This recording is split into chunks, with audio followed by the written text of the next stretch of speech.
नमस्कार, आप देख रहे हैं सुनो सरकार यानी वो शो जहां हम उठाते हैं आपसे जुड़ी समस्याएं, आपकी परेशानियां और इस शो के जरिए हम मांगते हैं जिम्मेदारों से जवाब ताकि आपको मिल सके आपकी समस्या का समाधान। तो चलिए शुरू करते हैं सुनो सरकार की आज की कड़ी।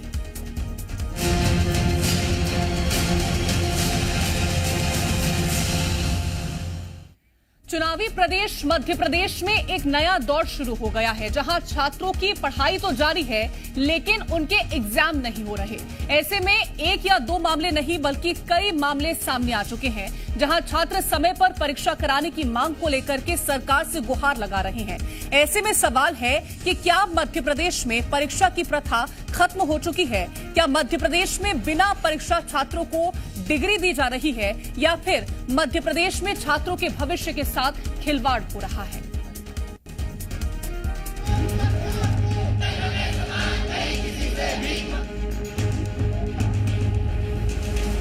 ये तस्वीर उन जिम्मेदारों को जरूर देखनी चाहिए। ये नारेबाजी उन लोगों को जरूर सुननी चाहिए जो छात्रों के भविष्य के साथ साथ एमपी में शिक्षा व्यवस्था के भी दुरुस्त होने का दावा करते हैं। और चुनावी साल में तो शिक्षा व्यवस्था को लेकर कई तरह के वादे भी देखने को मिल रहे हैं, लेकिन उनकी जमीनी हकीकत क्या है वो आप सड़क पर बैठे इन छात्रों को देखकर अंदाजा लगा ही सकते हैं। मध्य प्रदेश में छात्र इन दिनों एग्जाम नहीं होने से परेशान हैं। पहले सड़कों पर नर्सिंग छात्रों का प्रदर्शन देखने को मिला और अब सभी आयुर्वेद महाविद्यालय के छात्र हड़ताल की राह पर हैं। और इसके पीछे का कारण भी समय पर एग्जाम नहीं होना है। प्रदेश नर्सिंग कॉलेज छात्रों के साथ अब आयुर्विद्यालय के छात्र भी प्रदर्शन पर हैं और मध्य प्रदेश में लगातार प्रदर्शनों का दौर जारी है, क्योंकि छात्रों की लगातार समय पर परीक्षा मांग की है।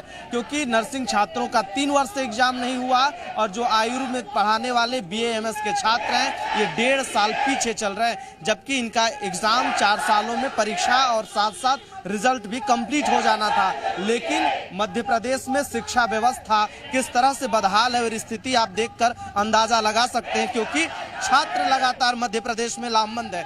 मध्य प्रदेश में छात्र ये सोचकर पढ़ाई कर रहे हैं कि समय पर डिग्री मिलने के बाद उनका भविष्य संवर जाएगा और वो नौकरी कर आगे बढ़ेंगे।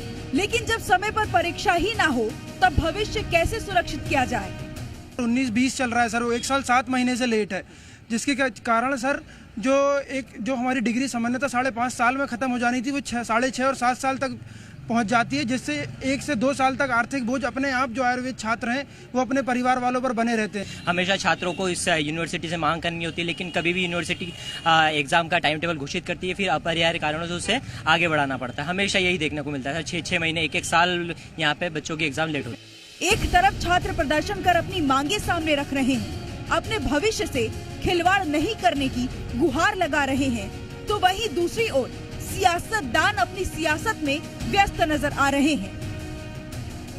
चाहे मेडिकल जो एलोपैथिक के डॉक्टर्स हैं उनका मामला हो या आयुर्वेद के डॉक्टर्स का मामला हो, सबको नुकसान जो पहुंचाया जा रहा है ये सरकार की नाकामी है।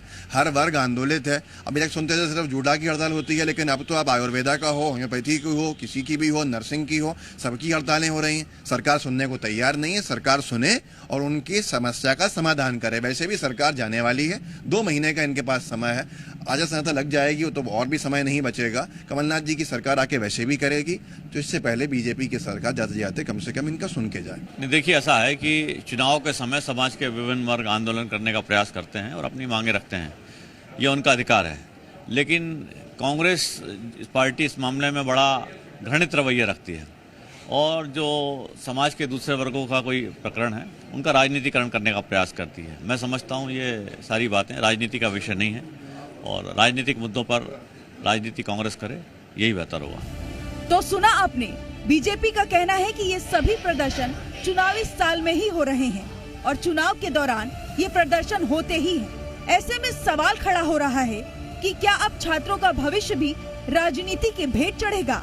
क्योंकि जिम्मेदार तो इसे चुनावी मौसम बताकर अपनी जिम्मेदारी से पल्ला झाड़ते नजर आ रहे हैं। भोपाल से जी मीडिया के लिए अजय दुबे की रिपोर्ट। तो चलिए अब आपको पूरा मामला समझा देते हैं। दरअसल ये जो छात्र प्रदर्शन कर रहे हैं, इनका कहना है कि हर बार इनकी परीक्षा 4 से 5 महीने देरी से होती है।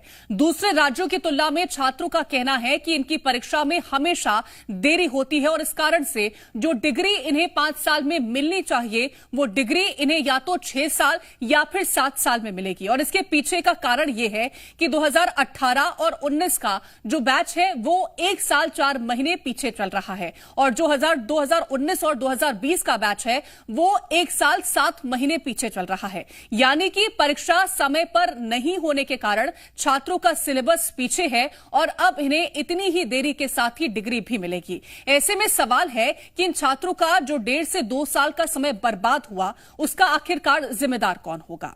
अब आपको हम धरने पर बैठे छात्रों की मांग भी बता देते हैं कि इन छात्रों की आखिरकार क्या कुछ मांगे हैं। इनकी परीक्षा समय पर कराई जाए जिससे इनका भविष्य बर्बाद न हो। इसके साथ ही चिकित्सा अवकाश पर वेतन की मांग की गई है।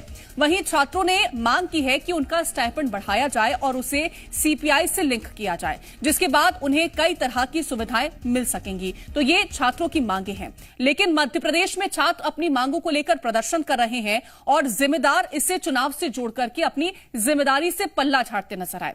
ऐसे में कई तरह के सवाल खड़े हो रहे हैं। सबसे पहला सवाल, प्रदर्शन की राह पर क्यों है मध्य प्रदेश का छात्र? दूसरा सवाल, आखिर कब होगी समय पर छात्रों की परीक्षा?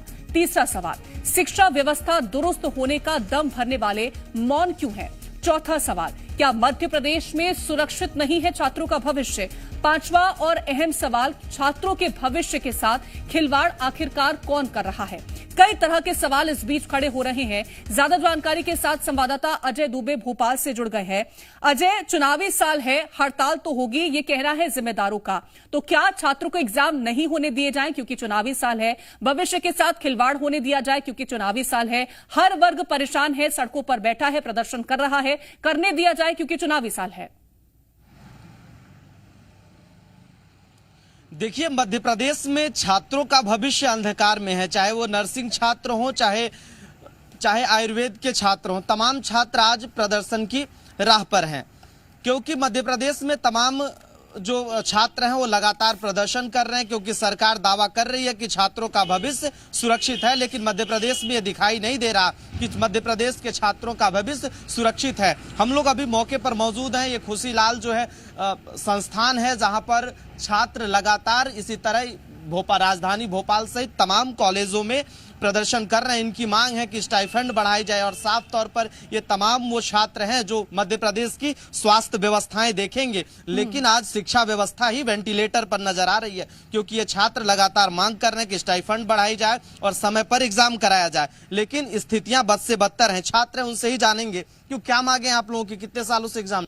सर, जो अगर 17, 18, 19 की बात करें तो वो 1 साल 4 महीने लेट चल रहा है और 19, 20 जो है वो 1 साल 7 महीने लगभग लेट चल रहा है। सर, जो डिग्री हमारी 5.5 साल में कंप्लीट हो जानी थी, आज हमें ऑलरेडी सर हमारा फाइनल ईयर के पेपर नहीं हुए और हम 5 साल भोपाल में अपने संस्थान में बिता चुके हैं। तो हम ऑलरेडी 1.5 साल अगर एवरेज निकालें तो सर 1.5 साल लेट चल रहे हैं। और हर बार जो हमारी Madhya Pradesh medical science university है वो अपरिहार्य कारण दे के हमारे पेपर जो है पोस्टपोन कर देती है। तो हमारी पहली मांग सर, हमारा मुद्दा यही है कि जो हमारे पेपर हैं जो हम लेट चल रहे हैं, उन्हें अगर समय में करा देती है यूनिवर्सिटी तो छात्रों का भविष्य उज्जवल कुछ हद तक हो सकता है।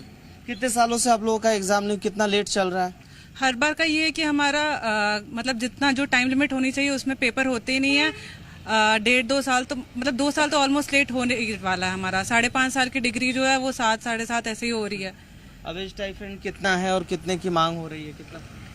अभी हमारा स्टाइपेंड 8,400 है और हमारी मांग ये है कि हमारा जो स्टाइपेंड है और जो भी गृह चिकित्सकों की स्टाइपेंड उनको मिलता है वो सीपीआई से लिंक हो जाए, ताकि जैसे महंगाई का दर बढ़े हमारी भी जो हमें स्टाइपेंड मिलती है उसमें इंक्रीमेंट होता रहे। समय पर एग्जाम नहीं हो रहा तो भविष्य को लेकर चिंता? हाँ, बहुत चिंता है। अगर समय पे एग्जाम हो जाएंगे तो हम पास आउट होके अपनी सर्विस भी दे सकते हैं, तो ये बहुत बड़ी चिंता की बात है। कितने 1 साल का, 1.5 साल का, कितना? 1 साल 4 महीने हम लेट चल रहे हैं। 1 साल 4 महीने लेट चल रहे हैं हम अपने सेशन से, और हमें यहाँ ऑलरेडी 5 साल हो चुके हैं। तो इस हमारे हिसाब एग्जाम लेट चल रहे हैं, इसके कारण ना हमारे जैसे पीजी जो 18 बैच है उसको 2024 में पीजी का एग्जाम देना था। अजय, एक सवाल मेरा और भी है जो कि आप छात्रों से पूछिएगा कि क्या जिस तरह से अपरिहार्य कारण उनको बता दिए जाते हैं कि इस वजह से आपके एग्जाम्स नहीं हो रहे हैं, उसको लेकर के क्या छात्रों से कोई बातचीत की गई है? क्या कोई अल्टीमेटम के तौर पर दिया गया है कि कब तक एग्जाम्स करवा दिए जाएंगे? क्योंकि अभी तक तो कोई जवाब की स्थिति हमें दिख नहीं रही है। बिल्कुल, ये बताइए कि क्या किसी अधिकारी, प्रशासनिक अधिकारी, किसी ने आप लोगों को आश्वासन दिया कि कब तक एग्जाम होंगे? नहीं, अभी कोई आश्वासन नहीं दिया है और हम लोग ने बहुत सी जगह दिए हैं, ज्ञापन दिए हैं और कोई भी उधर से रिस्पांस नहीं आया था। इसलिए आज से हम लोग हड़ताल पर बैठे हैं अनिश्चित टाइम वक्त तक के लिए। मध्य प्रदेश में कितने कॉलेजेस होंगे लगभग?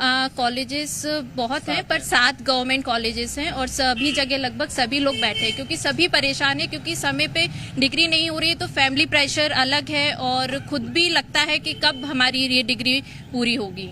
देखिए, मध्य प्रदेश में छात्रों का भविष्य वेंटिलेटर पर है और शिक्षा व्यवस्था का कबाड़ा हो चला है, क्योंकि नर्सिंग छात्रों से चाहे बात करें, चाहे वह आयुर्वेद के छात्रों, तमाम वो छात्र, मध्य प्रदेश में शिक्षा व्यवस्था बेहद खराब है। यही वजह है कि कोई नर्सिंग के छात्र 3 सालों से लगातार एग्जाम के लिए हड़ताल प्रदर्शन कर रहे हैं। लेकिन बड़ी बात है, क्या मध्य प्रदेश में बिना प्रदर्शन के क्या एग्जाम्स नहीं होंगे? इन छात्रों के भविष्य का क्या होगा? क्योंकि प्रदेश सरकार चुनाव प्रचार प्रसार में मस्त है। ऐसे में देखकर के साफ तौर पर अजय यही माना जा सकता है कि बच्चे अगर किसी भी कोर्स में अप्लाई करते हैं तो उन्हें ये सोच रख करके चलनी चाहिए कि आपको प्रदर्शन पढ़ना पड़ेगा जाकर के अंत में, और तभी जाकर के कहीं ना कहीं आप जो है वो कोर्स में पास हो पाएंगे। फिलहाल तमाम जानकारी पहुंचाने के लिए बहुत शुक्रिया है आपका।